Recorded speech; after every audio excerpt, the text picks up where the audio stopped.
하나님 말씀 갈라디아서 4장 4절로 7절까지 있는 말씀 함께 보시겠습니다. 갈라디아서 4장 4절로 7절까지 있는 말씀입니다. 제가 봉독하겠습니다. 여러분 눈으로 마음으로 따라 읽으시기 바랍니다. 때가 참에 하나님이 그 아들을 보내사 여자에게서 나게 하시고 율법 아래 나게 하신 것은 율법 아래 있는 자들을 속량하시고 우리로 아들의 명분을 얻게 하려 하심이라. 너희가 아들인 고로 하나님이 그 아들의 영을 우리 마음 가운데 보내사 아바 아버지라 부르게 하셨느니라. 그러므로 내가 이후로는 종이 아니요 아들이니 아들이면 하나님으로 말미암아 유업을 이을 자니라. 아멘. 저는 오늘 이 말씀을 본문으로 그래도 행복 두 번째 시간 아비 없는 자식이 되어 라는 제목으로 여러분과 함께 말씀의 은혜 나누도록 하겠습니다. 여러분 안녕하십니까? 네. 오늘 하루도 행복하셨나요? 네. 행복하셨다고 대답하신 분들은 아마도 어제 오신 분들이라 생각합니다.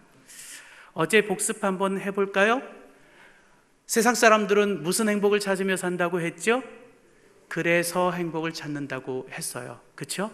건강해서 행복해, 돈 많아서 행복해, 잘 나가서 행복해, 공부 잘해서 행복해, 그래서 행복을 찾으면서 산다고 했습니다.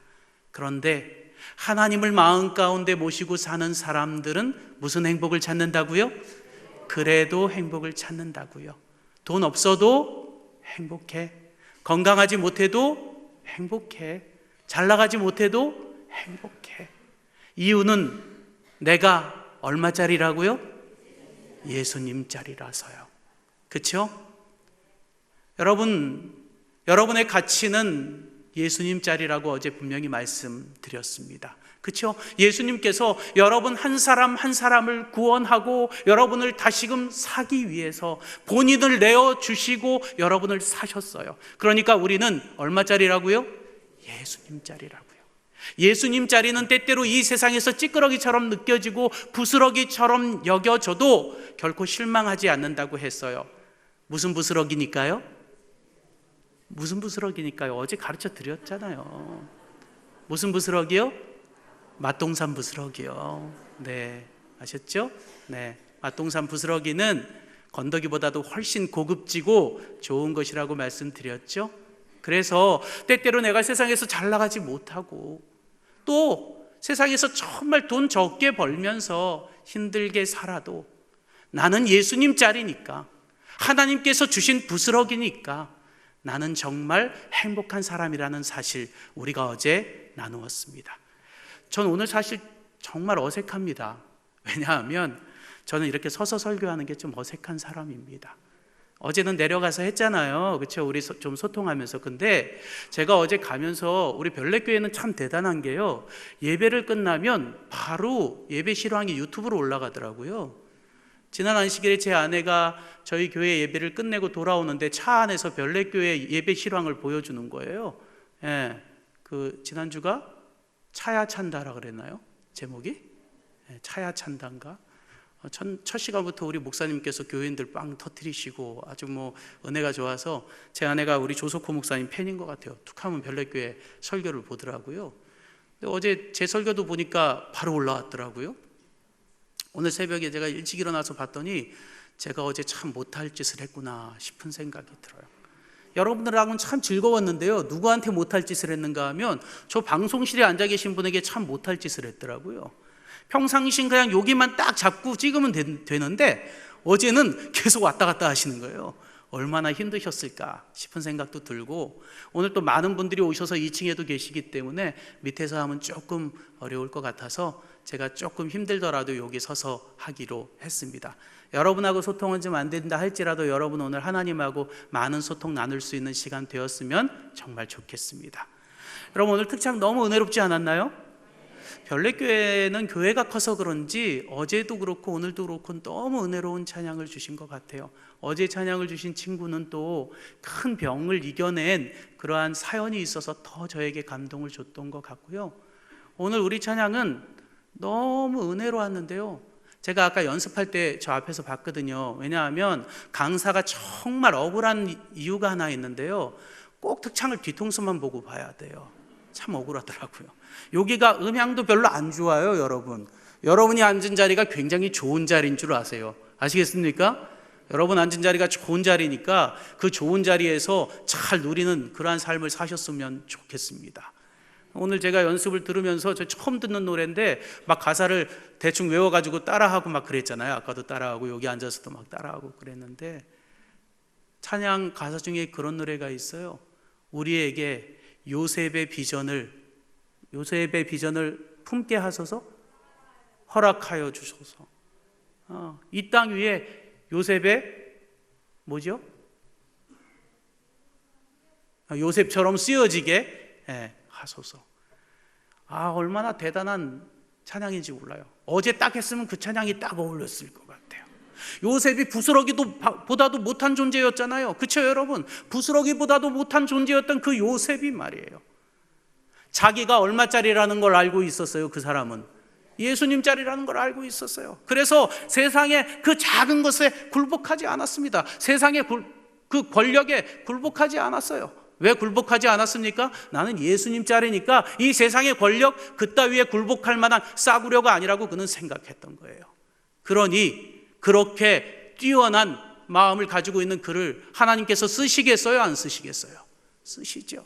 부스러기 존재보다도 못한 그를 써서 정말 위대한 인물을 만들어 주셨잖아요. 여러분, 우리도 이 땅에서 정말 부스러기보다 못한 존재처럼 아무것도 가지지 못한 채 살아가는 분들이 계실지 몰라요. 그런 것에 휩쓸리지 마시고 요셉처럼 쓰여질 수 있도록 늘 이 땅에서 예수님 자리로서 당당하게 살아갈 수 있는 저와 여러분 되시기를 간절히 바랍니다. 저는 군대를 방위 갔다 왔습니다. 18개월 방위를 갔다 왔는데요. 제 경력에 있어서 가장 부끄러운 경력이 군 경력입니다. 저희 동네가, 제가 살던 동네가 전방이었기 때문에 그때 당시에는 제가 갑자기 지금 까먹었는데 그 전방에 사는 사람들은 지원하지 않으면 다 방위를 가는 제도가 있었습니다. 그 지역을 이제 지켜야 된다는 이유 때문에 지역 방위라는 그게 있어서 그 전방에 있는 사람들은 이제 지원하지 않으면 방위를 가게 됐어요. 제가 형편이 너무 어려워서 그냥 지역 방위니까 그냥 방위를 하기로 선택을 했습니다. 어디 갈 때마다 이 방위 나온 게 왠지 약간 부끄럽고 그래요. 그래서 군대 얘기 나오면 괜히 기죽고 그럽니다. 제가 작년에 국방부에 들어가서 강의를 했습니다. 국방부 전 직원을 대상으로 강의를 했어요. 올해 6월 달에 육군사관학교에 들어가서 전 직원하고 육군사관 모든 교수들 대상으로 강의를 했습니다. 제가 기 죽었을까요? 안 죽었을까요? 기 죽었을 것 같아요? 안 죽었을 것 같아요? 안 죽었어요. 제가 당당하게 방위 나왔다고, 기분 나쁘면 나가라고, 거기 장성도 있고 뭐 영관도 있고 기분 나쁘면 나가라고 당당하게 이야기했는데 하나도 안 나가더라고요. 즐겁게 그들과 방위하고 왔습니다. 왜 기가 안 죽었는가? 제가 얼마짜리니까요? 예수님짜리니까요. 방위면 어때요? 예수님짜리인데. 여러분, 우리 앞으로 그렇게 당당하게 살아갈 수 있는 저와 여러분 되시길 간절히 바랍니다. 아직 예수님 자리가 뭔지 잘 모르시는 분들 계실지 몰라요. 어제 저랑 인사 나눴죠? 처음 오신 분들. 이제는 두 번째 와서 약간 좀 익숙하시리라 생각하는데, 여러분도 역시 마찬가지로 이 세상에서 내가 가진 것 없고 능력 없어도 당당하게 살아갈 수 있는 길이 예수님 자리라는 것 아시면 앞으로 그 예수님 자리로 살아가실 수 있으니까 좀 비싸게 살아갈 수 있는 우리 되었으면 좋겠습니다.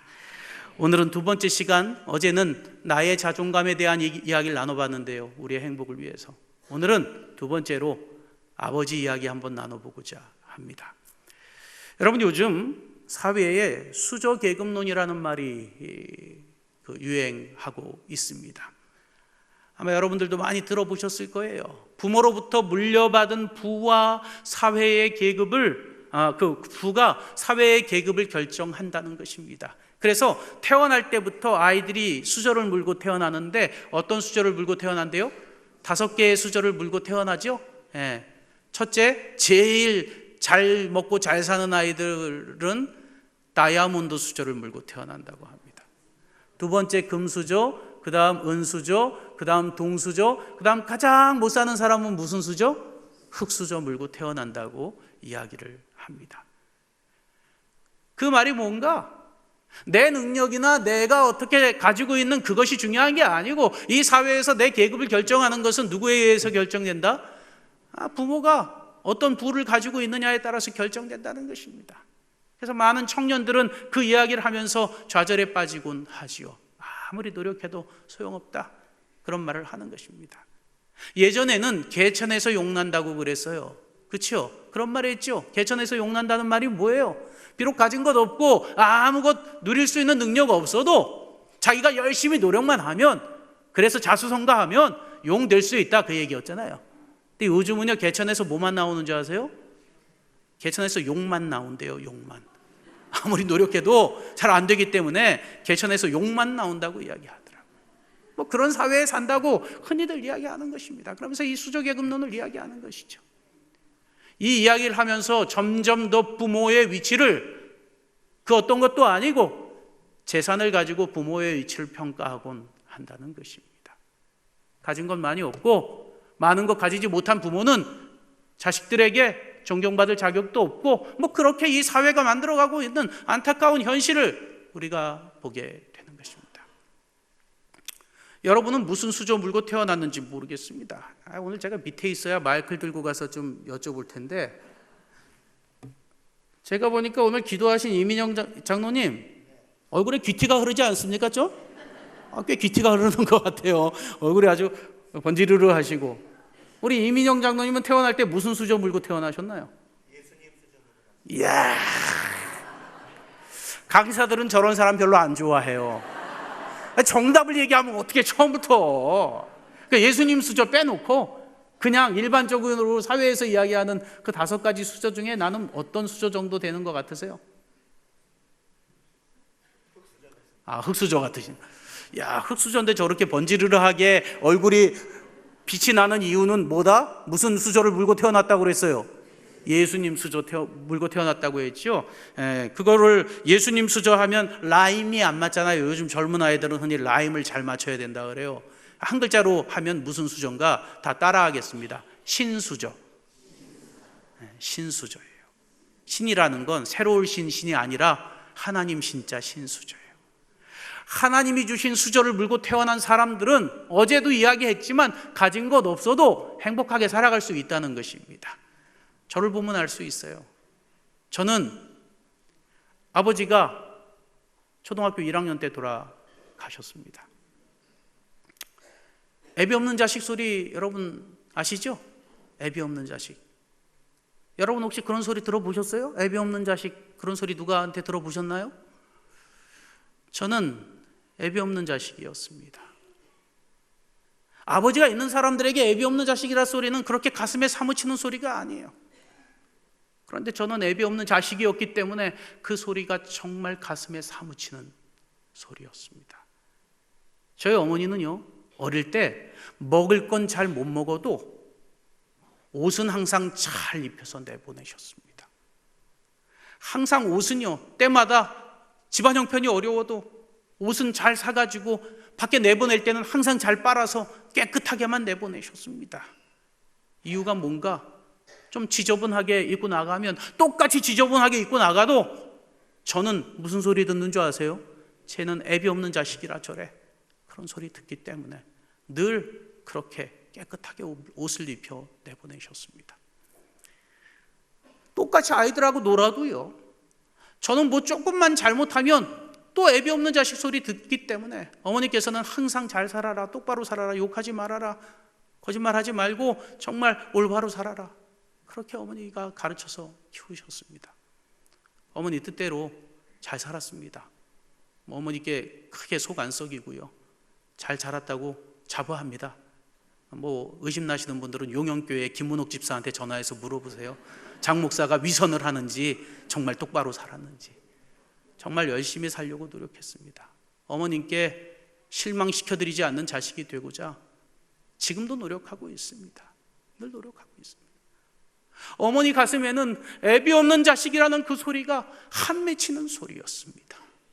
그래서 늘 바르게 살고 깨끗하게 살고 열심히 살라고 그렇게 가르쳤습니다. 여러분에게는 어떤 아버지가 계셨는지 모르겠어요. 저는 7살까지만 7년만 아버지와 함께 했기 때문에 아버지에 대한 기억이 그렇게 많지 않습니다. 여러분들의 아버지는 어떤 아버지셨습니까? 우리 오늘 사회를 맡아주신 장로님, 본의 아니게 오늘은 자꾸 이 앞에 나오신 분들에게 질문할 수밖에 없어요. 여기서 했으면 앞으로 나갔을 텐데. 장로님의 아버지는 어떤 분이셨습니까? 이야, 학교 갈 때 업어다 주시는 아버지였대요. 버릇 없게 컸어야 되는데 정말 잘 크신 것 같아요. 얼마나 귀하셨으면. 혹시 독자셨어요? 아, 그건 아니셨는데 아버지가 참 사랑이 많으신 분이셨네요. 예, 제가 아버지 교육을 합니다. 저희 센터에서도 하고 교회에서도 하고 아버지 교육을 많이 하는데요. 아버지 교육 할 때면 첫 시간에 제가 항상 드리는 질문이 이 질문입니다. 당신의 아버지는 어떤 아버지였습니까? 많은 분들의 아버지의 기억은 별로 좋지 않은 기억들입니다. 그 술이 웬수라서 죄다 술 마신 얘기만 하고 엄마 힘들게 한 얘기만 하고 그런 이야기하는 분들이 참 많으세요. 그런데 종종 아버지에 대한 이 따뜻한 사랑의 추억에 있는 분들이 계신데 오늘 그 희귀한 그 아버지의 추억을 가진 장로님의 이야기를 우리가 들을 수 있었습니다. 여러분, 지금 여러분 옆에 아버지가 살아 계시든지 돌아가셨든지 간에 여러분도 다들 아버지에 대한 추억을 하나씩은 가지고 계시리라 생각합니다. 아버지는 과연 어떤 존재셨습니까? 지금 여러분에게 아버지는 어떤 존재이십니까? 그저 짐 되는 분이십니까? 그저 연세 드셔서 아무 가치도 없다고 생각하는 그런 분으로 생각하고 계시지는 않습니까? 오늘 저는 그 아버지의 자리에 대해 한번 생각해 보고자 합니다. 오늘 읽었던 갈라디아서 4장 4절로 7절에 보면 아버지가 어떤 존재인가에 대해서 우리에게 이야기해 주고 있습니다. 여기 이야기하는 이 아버지는 여러분의 육신의 아버지를 이야기하는 게 아니고요, 우리에게 또 한 분 계시는 그 아버지, 우리 교회에 나오면 부를 수 있는 그 하나님 아버지를 이야기하고 있습니다. 저는 어릴 때부터 교회에 열심히 나왔습니다. 열심히 나온 이유는 하나밖에 없었습니다. 이 세상 어디에 가서도 아버지 소리 부를 수 없는데 어디에 나오면 아버지 소리 부를 수 있어요? 어디 나오면? 교회 나오면 마음대로 부를 수 있습니다. 전 어린 시절부터 교회 나와서 아버지 소리 참 많이 했습니다. 어린아이답지 않게 아이들은 주로 뭐 예수님 이러면서 기도하는데 저는 항상 하늘에 계신 우리 하나님 아버지 그렇게 기도했습니다. 교회에 나와야 아버지 소리를 한번 불러볼 수가 있는 것입니다. 여러분, 이 기독교가 얼마나 좋은 종교인지 아십니까? 다른 모든 종교는 신을 아버지로 부르는 종교가 없어요. 그런데 이 기독교는 신을 아버지라고 부릅니다. 아니, 우리가 아버지로 부르고 싶어서 부르는 게 아니고요. 누가 그렇게 부르라고 말씀하셨다고요? 누가? 하나님께서 나 아버지라고 불러라 라고 허락해 주셨다는 사실인 것입니다. 그 아버지는 과연 어떤 분이실까? 오늘 이 말씀 속에서 보면 그 아버지를 몇 가지로 이야기하고 있습니다. 첫째, 그 아버지는 내 짐을 대신 져주시는 분으로 등장하고 있습니다. 우리 갈라디아서 4장 4절 5절에 있는 말씀 우리 한번 같이 읽도록 하겠습니다. 우리 앞에를 보고 같이 한번 읽도록 하겠습니다. 시작. 때가 참에 하나님이 그 아들을 보내사 여자에게서 나게 하시고 율법 아래 나게 하신 것은 율법 아래에 있는 자들을 속량하시고 우리로 아들의 명분을 얻게 하려 하심이라. 아멘. 여러분, 우리는 처음에 하나님의 아들로 태어났습니다. 하나님의 아들로 태어났는데 굳이 지지 않아도 될 짐을 우리가 일부러 지겠다고 나서서 그 짐을 지게 되었습니다. 그 짐이 무엇인가? 죄의 짐이라는 것입니다. 그냥 아버지 말 똑바로 잘 듣고 아버지 뜻대로만 살았으면 그 힘든 짐 안 지고 행복하게 편안하게 살 수 있었는데, 굳이 내가 해보겠다고, 뭔가 내가 져보겠다고 그렇게 하면서 지지 않아도 될 그 죄의 짐을 내가 지고 만 것입니다. 한번 져봤더니 그 짐이 내가 감당할 만한 짐이었나요? 감당할 만한 짐이었습니까? 아니요.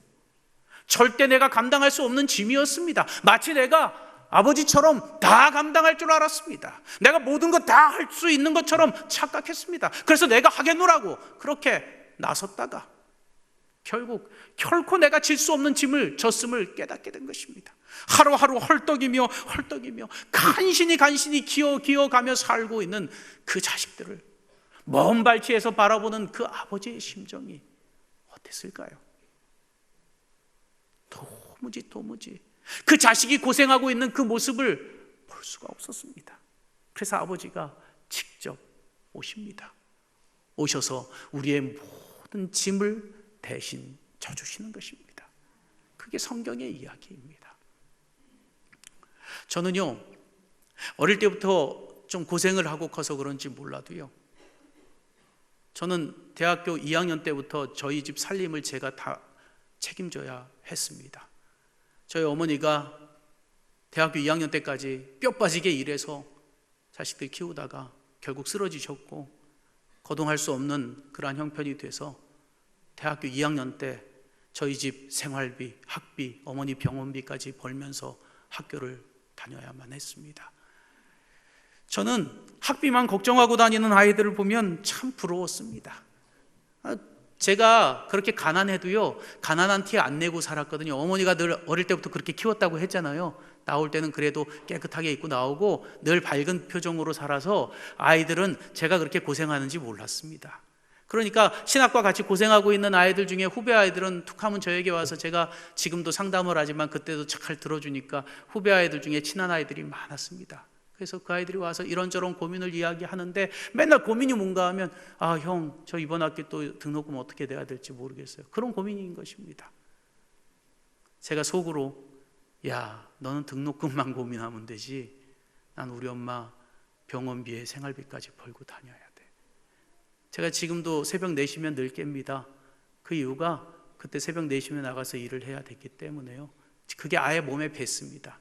지금 아직 이제 50밖에 안 됐는데 50이 아니라 30대부터 늘 그랬습니다. 노인네가 돼가지고 새벽이면 일찍 깹니다. 일찍 깨는데 그때 그 버릇이 들어서입니다. 여러분, 그때 저는 이 다음에 우리 자식들 낳으면 우리 자식들도 좀 이렇게 강하게 키워야 되겠다, 그런 생각을 가졌습니다. 그래서 우리 아이들 어릴 때 우리 아이들 짐도 잘 안 들어줬습니다. 제 아내가 자꾸 들어주면 들어주지 말라고, 버릇된다고, 걔네들 스스로 하게 놔두라고 늘 그렇게 이야기하곤 했습니다. 그래서 제 아내는 어떻게든 들어주려고 하고 저는 들어주지 않으려고 하고 좀 강하게 키우려고 그렇게 했습니다. 재작년 우리 딸내미가 이제 중학교 3학년인데요. 지금 재작년 중학교 1학년 때 학교 끝나고 이제 아이를 태우고 저도 같이 퇴근을 하는데 아이가 그날따라 저에게 이야기하는 겁니다. 아빠, 가방이 너무 무거워요. 오늘 좀 들어주세요. 딴 때 같으면 저한테 이야기하지도 않았을 녀석인데 그런 이야기를 하는데, 제가 그날도 매정하게 매몰차게 그냥 네가 들어 하려고 하다가 너무 무겁다니까 한번 들어봤습니다. 들어보곤 제가 순간 눈물이 제 눈가에 고였습니다. 아니, 중학교 1학년짜리 여자아이에게 도무지 그렇게 무거운 짐을 지워주는 이 한국 대한민국 교육 현실이 참 열받았습니다. 진짜로 너무 무거운 겁니다. 그래서 그 이후부터는 가끔 가다가 물어봅니다. 가방 무겁지 않니? 물어봅니다. 오늘도 제가 나오면서 이렇게 가방을 대충 들어보니까 오늘은 가볍더라고요. 다행히. 오늘은 가방 가볍네? 그랬더니 오늘은 별로 수업이 많이 안 들은 날이라 가볍다고 그 이야기를 하는 것입니다.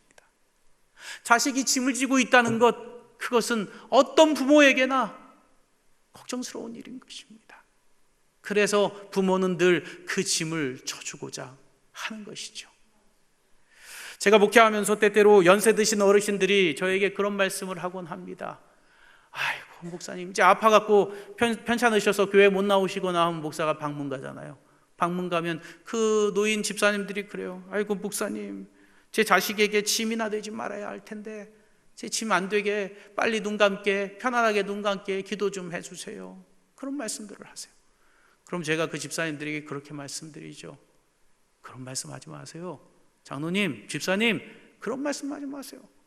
집사님이 평생 그 자식 짐 다 져 주셨으니까 잠깐 짐이 되셔도 아무 상관없다고, 그런 걱정하지 마시라고 제가 늘 그렇게 말씀드리곤 합니다. 여기 아직 부모님이 살아계신 자식분들, 자녀분들 결코 부모를 짐으로 생각하지 않으시게 되기를 간절히 바랍니다. 여러분을 다 짐으로 져서 키워주신 분이 그 부모님임을 잊지 않으시게 되기를 간절히 바랍니다. 그거 잊으면 배은망덕한 인간입니다. 정말로. 저는 지금까지도 이 세상에서 제일 존경하는 사람 하면 어릴 때부터 지금까지 변함없이 어머니입니다. 저를 어떻게 키웠는지 너무나 잘 알기 때문입니다. 뼈골 빠지게 자식 하나 키워서 목사 만든 것, 그건 너무나 행복해 하시면서 지금도 사십니다. 지금도 새벽이면 늘 일어나서 기도하시고, 늘 자식이 바쁘니까 그냥 바쁜 거 걱정하시면서 그러시고, 늘 그렇게 기도하시는 저희 어머니를 생각할 때마다 존경하지 않을래야 하지 않을 수 없는 것입니다. 저희 어머니는 지금 아무것도 할 수 없는 몸 안 좋은 노인이십니다. 제가 그 대학교 2학년 때부터 지금까지 저희 어머니 부양하고 있습니다. 어머니 생활비 다 저희가 대고 그렇게 사는데 결코 한 번도 저희 어머니가 짐이라고 생각되어 본 적이 없습니다. 이유는 한 가지입니다. 저를 어떻게 키웠는지 어릴 때부터 너무나 똑바로 보고 살았기 때문인 것입니다. 제가 참 감사한 건 제 아내는 그걸 못 보고 살았잖아요. 제 아내는 그거 한 번도 못 보고 살았는데 지금 제 아내가 저보다 더 잘한다는 겁니다. 너무 감사합니다. 하나님께서 정말, 저는 늘 제 아내 될 사람의 조건 중에 하나, 가장 우선적인 조건 중에 하나가 제 어머니를 정말 친어머니처럼 모셔줄 사람, 그 사람을 원했는데 우리 집사님 한 분만 자꾸 아멘 하셔. 네. 우리 집사님. 네. 여러분, 근데 제 아내가 정말 그런 아내로 지금까지 제 어머니를 잘 모시고 있어서 얼마나 감사한지 모릅니다. 여러분, 결코 부모를 짐으로 여기지 마시기 바랍니다. 여러분이 지금 여러분의 모습으로 존재하는 것, 내가 지금 이렇게 살아갈 수 있는 것, 그 은혜는 첫째는 하나님의 은혜요, 두 번째는 부모의 은혜이기 때문인 것입니다. 우리 하나님께서, 예수님께서 우리에게 뭐라고 말씀하셨는가? 마태복음 11장 28절부터 30절에 보면 이렇게 말씀하십니다. 수고하고 무거운 짐진 자들아, 다 내게로 오라. 내가 너희를 쉬게 하리라. 나는 마음이 온유하고 겸손하니 나의 멍에를 메고 내게 배우라. 그러면 너희 마음이 쉼을 얻으리니 이는 내 멍에는 쉽고 내 짐은 가벼움이라 하시니라. 아멘. 여러분, 이렇게 짐을 져주시는 그 아버지, 그 하나님 아버지가 여러분의 아버지가 되시기를 간절히 바랍니다. 저는 어릴 때부터 교회를 다녔지만 그 교회를 다닌 것이 제대로 깨닫고 다니지는 못했습니다. 세월이 흘러서 어릴 때는 그저 아버지 하나님 찾는 게 좋아서 교회를 나가기 시작하다가 점점 학생이 되면서부터 그 아버지 하나님이 멀어지고 아버지 하나님의 개념도 잘 모르고 그러고 그냥 왔다 갔다 하는 교인이 되었습니다. 그러다가 다시금 제 인생에 새아버지가 생기게 되었습니다. 새아버지를 통해서 다시금 제 인생이 바뀌게 되었는데요, 그게 고등학교 3학년 때 일입니다. 고등학교 3학년 때 저에게 새아버지가 생겼습니다. 저는 장씨인데요, 새아버지는 하씨입니다. 예상을 하시죠? 하나님이라는 이름의 아버지를 고등학교 3학년 때 다시 영접하게 되었습니다. 새아버지가 생기니까 얼마나 좋은지 몰라요. 작은 것 하나라도 그저 그 아버지에게 물어볼 수 있고 그 아버지가 다 해결해 주신다는 사실이 저에게 너무나 행복으로 다가왔습니다. 아까 말씀드린 대로 저는 7년 정도만 아버지와 함께 했는데요. 그 아버지와의 그 7년의 추억 중에 저에게 잊을 수 없는 두 가지 장면, 그저 아버지 하면 떠오르는 두 장면, 그거밖에 기억나지 않는 장면이 있습니다. 첫째는 아버지가 버스 운전을 그때 하셨는데요. 비번인 날은 항상 그 큰 짐 자전거 있죠. 예전에 보면, 요즘은 그런 자전거 보기 힘들지만 짐칸이 엄청 넓은 그 짐 자전거, 그 짐 자전거를 끌고 와가지고 자식 태워가려고, 아버지는 버스 운전했지만 저희 동네는 버스가 안 다니는 그냥 그 비포장 도로, 그래서 학교에서 이 집까지 약 4km를 걸어서 다녀야 했거든요.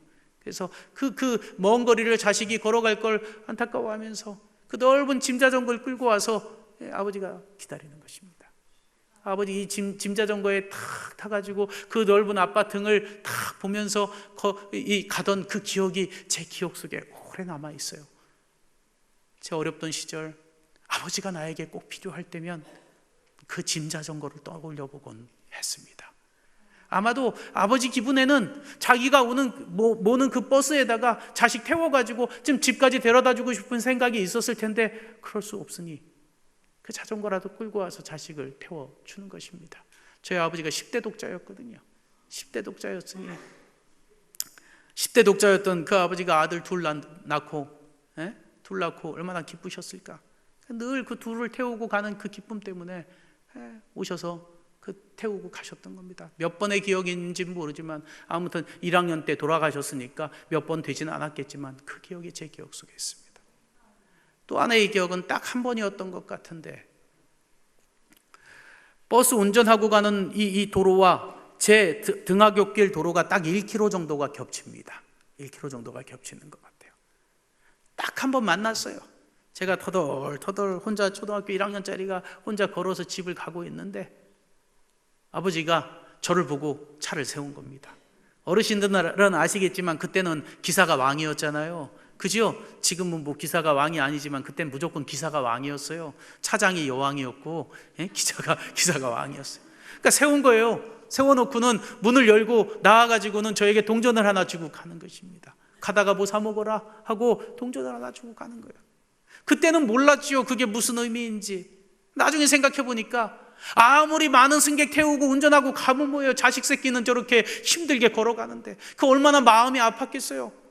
손님들 다 내리라고 하고 내 자식 태워서 집에까지 데려다 주고 싶었겠죠. 그거 못하니까 그저 동전이라도 하나 주고 가는 그 아버지의 심정, 그 심정이 제 기억 속에 그 아버지의 모습이 저에게 아버지가 필요할 때마다 기억나는 아버지의 모습이었습니다.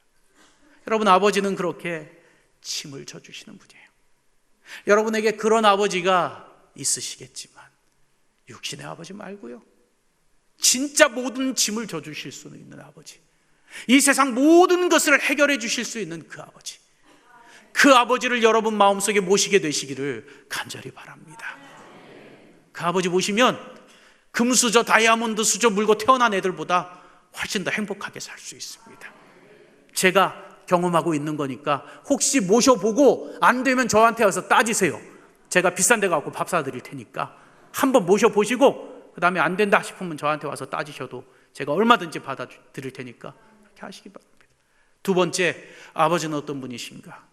아버지는 자식을 언제나 인정하시는 분입니다. 우리 갈라디아서 4장 4절로 7절에 있는 말씀 보면 제가 읽겠습니다. 율법 아래에 있는 자들을 속량하시고 우리로 아들의 명분을 얻게 하려 하심이라.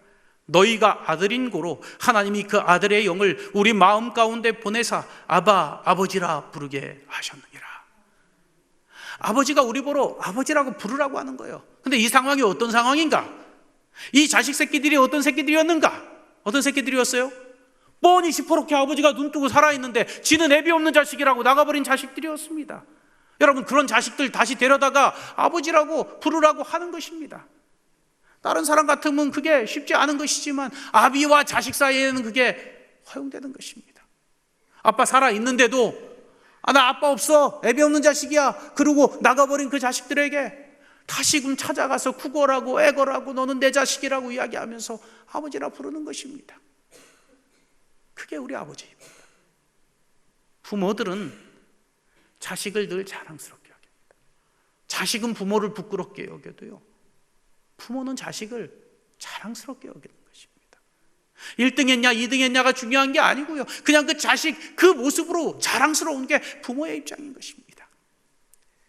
저도 이제 아버지가 되었고 우리 아들이 이제 올해 대학교 1학년이 되었는데, 우리 아들 초등학교 1학년 때 운동회 때 제가 그때 여주 가남이라는 곳에 가남교회를 섬기고 있었을 때인데, 시골 운동회는 서울 운동회하고는 또 좀 다르더라고요. 다 가야 되는 거예요. 오라고 그래요. 아들도 오라고 해갖고 갔어요. 갔더니 여러분, 초등학교 아이들 운동회 하이라이트는 뭔지 아시죠? 아이들 달리기. 거기에 다들 주목하고 있잖아요. 저도 아비인데 내 자식이 잘 달렸으면 좋겠다는 생각으로 캠코더, 그 비싼 캠코더를 하나 사가지고 그때 샀어요. 그때 맞춰갖고 그때 캠코더를 하나 사갖고, 그때는 스마트폰 그런 거 없었잖아요. 캠코더를 사가지고 가서 우리 아들 첫 번째 이 운동회 하는 거 찍어야지, 제발 1등 하길 바란다 그러면서 요이 땅 하고 제가 찍기 시작했는데, 이게 웬걸 1등 하길 바랬는데 점점 사이가 벌어지더니 계속 꼴등으로 밀리는 겁니다. 제 카메라가 1등을 찍었을까요? 꼴등을 찍었을까요? 결승선에 들어올 때 1등은 카메라 렌즈에 있지도 않았어요. 너무 벌어졌거든요. 있지도 않았어요. 제 카메라는 계속해서 꼴등인 내 자식만을 찍고 있는 것입니다. 들어왔는데 제가 지금도 그 장면을 보면, 제가 오늘 가져와서 보여드렸어야 되는데 그냥 안 가져왔어요. 근데 그 장면을 보면 그 자식이 얼마나 예쁜지 몰라요. 꼴등하고 들어와가지고 괜히 멋쩍고 창피하고 그런 모습으로 저를 바라보는 게 카메라에 찍혔는데 그게 얼마나 예쁜지 몰라요. 아니, 닮을 게 없어서 그래. 그런 것까지 닮아가지고, 애비를 닮아가지고. 저도 달리기를 못하거든요. 저도 늘 꼴찌했거든요. 그냥 그것까지 닮아준 제 자식이 얼마나 예쁘든지. 그냥 꼴등한 자식도 너무나 자랑스럽고 예쁜 거예요. 여러분 자식들 다 자랑스럽잖아요. 그렇죠? 우리 하나님이 우리를 그렇게 보신다는 사실입니다.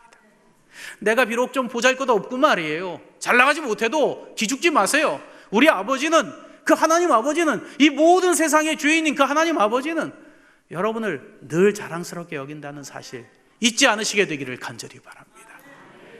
세 번째, 우리 아버지는 유산과 유업을 주시는 분이라고 이야기하고 있습니다. 갈라디아서 4장 7절입니다. 우리 다 같이 한번 읽어보도록 할까요? 같이 읽겠습니다. 시작.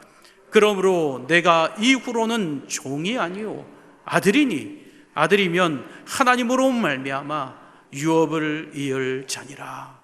아멘. 여러분은 자식에게 무언가를 남겨주기 위해서 노력하시죠? 무언가 자식에게 남겨줄 게 있으면 좋겠다고 늘 생각하고 사시는 게 또 부모의 입장이 아닌가 하는 생각을 가져봅니다. 여러분은 자식에게 무엇을 남겨줄 수 있습니까? 여러분은 무엇을 또 부모님에게 받으셨습니까? 저는 아까 말씀드린 대로 저희 어머니에게 받은 게 없습니다. 오히려 어머니를 돌아가실 때까지 부양해야 합니다. 저는 목사 중에서도 가장 가난한 목사 중에 한 명입니다. 왜냐하면 두 집 살림을 해야 하거든요. 두 집 살림을 합니다. 어머니도 수술도 몇 번 하셨고요, 수술할 때마다 병원비 그 모든 것 다 해서 어머니를 부양하고 있습니다. 전 솔직히 때로는 야속합니다. 좀 같이 살았으면 좋겠는데 몇 번을 말씀드렸거든요. 교회 건축을 제가 몇 번 했기 때문에 건축할 때마다 어머니 저희 같이 사십시다. 같이 살면 조금 아낄 테니까. 저희 어머니 저한테는 아무 말씀 못 하시고 저희 집사람한테 나중에 전화해요. 울면서. 얘야, 난 여기가 좋다. 네가 어떻게 아들 좀 설득해봐 다오. 그러면 또 저희 아내는 또 어쩔 수 없이 어머니가 저러니까 그냥 어머니 뜻을 따라 드립시다. 우리가 힘들어도. 지금까지도 따로 살고 있어요. 저희 집에서 한 차로 10분 거리에 어머니 계셔서 저희 집사람이 자주 찾아뵙고, 아직까지 그래도 참 감사하게도 여러 병치레를 하셨지만 하나님께서 강건함을 주셔서 아직까지 교회 나가시는데도 지장 없고, 아직까지도 52기억절 외우시는 분입니다. 83세 되신 노인인데 부끄러워요. 목사님 저도 52기억절은 잘 못 외우는데 어머니 늘 52기억절 외워가지고 거기서 탄 상품을 꼭 자식에게 줘요. 그게 뭔지 아시죠? 너 목사니까 임마 이거 잡고 이거 가지고 너도 잘 외워라, 그 얘기인 것 같아요. 늘 받아오면서도 별로 이게 기분이 좀 그렇고 그런데, 아무튼 강건하게 지금도 살아계셔서 참 감사한데, 어머니가 제가 알량하게 드리는 그 생활비를 아껴서 또 저축을 하세요. 그래갖고 아껴서 저축한 거 가지고 또 자식에게 뭔가를 주려고 하는 게 저희 어머니인 것 같아요. 제가 오늘 입고 온 이 양복은 제가 제일 아끼는 양복입니다. 세월이 꽤 많이 흘러갔고 구닥다리 양복이고 또 뭐 그렇게 비싸지 않아요. 6만 원짜리 양복인데 제가 가장 아끼는 양복입니다. 그래서 여러분, 별내교회 성도님들은 이제 특권으로 여기셔야 돼요. 제가 이 옷을 입고 어딜 잘 안 가거든요. 오늘 특별한 일이라 이 양복을 입고 왔어요. 낡을까봐, 행여나 낡을까봐 잘 안 입는 양복입니다. 이 양복은 6년 전에 저희 어머니가 7년 전에 대장암이 발병하셨어요. 병원에서 검진을 받았는데 대장암 3기, 직장암 3기였어요. 암덩어리가 크다고 했고, 그 병원의 여자 의사가 그 수술을 하셔야 되고 방사선 해야 되고 항암해야 되고 뭐 이렇게 어머니를 겁주셨어요. 제 아내하고 둘이, 제가 그때도 전도회 강사로, 부천중앙교회 전도회 강사로 가 있을 때인데 제 아내가 지혜로워서 제가 전도회 강사하고 있는데 그 이야기하면 걱정할까봐 다 끝내고 안식일 날 마치고 돌아왔더니 저에게 그 얘기를 하더라고요. 울면서 얘기를 했어요. 어머니가 그 얘기를 듣고는 죽어도 수술 안 한다는 겁니다. 해봤자 방사선하고 항암하고 난 안 할란다, 거부하셨어요. 그러다 결국 2년 후에 계속 천연 치료하다가 안 되겠어서 다른 병원을 갔더니, 우리나라 최고 권위자를 찾아서 갔더니 그 의사가 걱정하지 마시라고, 저희가 잘 수술해 드리겠다고. 정말 잘 수술이 되셔서 암덩어리는 컸지만 지금 5년이 지나도록 잘 생존하고 건강하게 살아 계시거든요. 그때 수술을 앞두고 있었을 때예요. 그때 제 생일날, 생일 일주일 전에 제 아내에게 어머니께서 전화를 하셨습니다. 저희 어머니는 항상 생일 때면, 우리 가족 생일 때면 챙기십니다. 지난 토요일 밤에도 저희 아들이 이번 주 수요일 날 생일인데 기숙사에 있기 때문에 생일 잔치를 따로 할 수 없어서 또 어머니 찾아뵙고 같이 생일 잔치하고, 어머니가 애들 용돈 주셔서 또 받아갖고 왔는데, 우리 가족은 늘 생일 때면 어머니한테 가서 이렇게 같이 생일 잔치하고 오는데요. 제 생일 일주일 전에 어머니께서 전화해서 제 집사람에게 그렇게 얘기했어요. 애미야, 내가 돈 줄 테니까 아범 양복 한 벌 해줘라. 제 아내가 그랬죠. 제가 양복이 좀 많아요. 양복이 다 3만 원짜리라서 그렇지 양복이 좀 많긴 합니다. 제 아내가 참 싸게 양복을 잘 사서 양복이 많으니까, 어머니 장서방 양복 많아요. 어머니 안 해주셔도 돼요. 어머니 그걸로 맛있는 거 드세요. 했더니 저희 어머니가 그런 말씀을 하셨대요. 애미야, 내가 얼마나 더 너희들 생일 선물을 챙겨줄 수 있겠니? 오늘이 마지막이 될 수도 있으니 이번에는 그저 말 듣고 내가 돈 줄 테니까 선물 사거라, 양복 사거라. 제 아내가 그렇게 순종을 하고 저에게 이야기했을 때 저희 집사람하고 저하고 둘이 부둥켜 안고 엄청나게 많이 울었습니다. 그리고는 어머니 뜻에 맞춰서 제 아내가 싼 양복을 한 벌 사고 10만 원에 맞춰갖고 이 양복하고 컴비 한 벌하고 두 벌을 사가지고 제 생일날 저희 어머니 모시고 외식을 하고, 또 저 포천에 허브랜드 가서 같이 이렇게 투어도 하고, 그때 어머니 사진 찍은 게 제 인생에서는 최고의 어머니 사진이에요. 저희 어머니가 참 곱거든요. 지금도 그 사진 볼 때마다 너무 예쁘다, 곱다 생각이 드는데, 그날 저녁에 집에 들어와서 제가 어머니 집에서 패션쇼를 했잖아요. 컴비 입고 춤추고, 이 양복 입고도 어머니 앞에서 개다리 춤도 추고, 전 지금 뭐 목사하고 50이 넘었어도 저희 어머니 앞에서는 여전히 그렇게 재롱 피우고 그러고 삽니다. 그리고 나서 돌아와서 저희 집에서 잠을 자고 그 다음날 새벽에 제 방에 걸려있는 이 옷을 붙들고 얼마나 많이 울었는지 몰라요. 그때 제가 기도했던 게 조금 더 오랫동안 저희 어머니에게 생일 선물 받게 해주세요 라는 기도였어요. 그런데 웃기는 사실은요, 어머니가 그 다음에 잘 치료가 되셔갖고 돌아가시지 않을 것 같은지 그 다음부터는 별로 선물을 안 주시더라고요. 그 다음 생일부터는 우리 아이들하고 집사람까지는 용돈도 챙겨주고 생일 선물 챙겨주면서 저는 잘 안 해주는 것 같아갖고 약간 서운하긴 하지만 어찌되건 지금까지 건강하게 살아계신 저희 어머니를 보게 됩니다. 예전 저희가 서울에 발령이 나서 올라오게 됐을 때 저희 어머니가 통장을 하나 주셨어요. 꽤 큰 목돈이었습니다. 저희가 드리는 그 작은 생활비를 아껴서 엄청난 목돈을 만들어서 저희에게 주신 거예요. 이거 얼마 있으면 만기니 너희들 서울 올라와서 아이들 학교 가고 그러는데 보태 쓰거라. 제가 그때 막 화를 냈어요.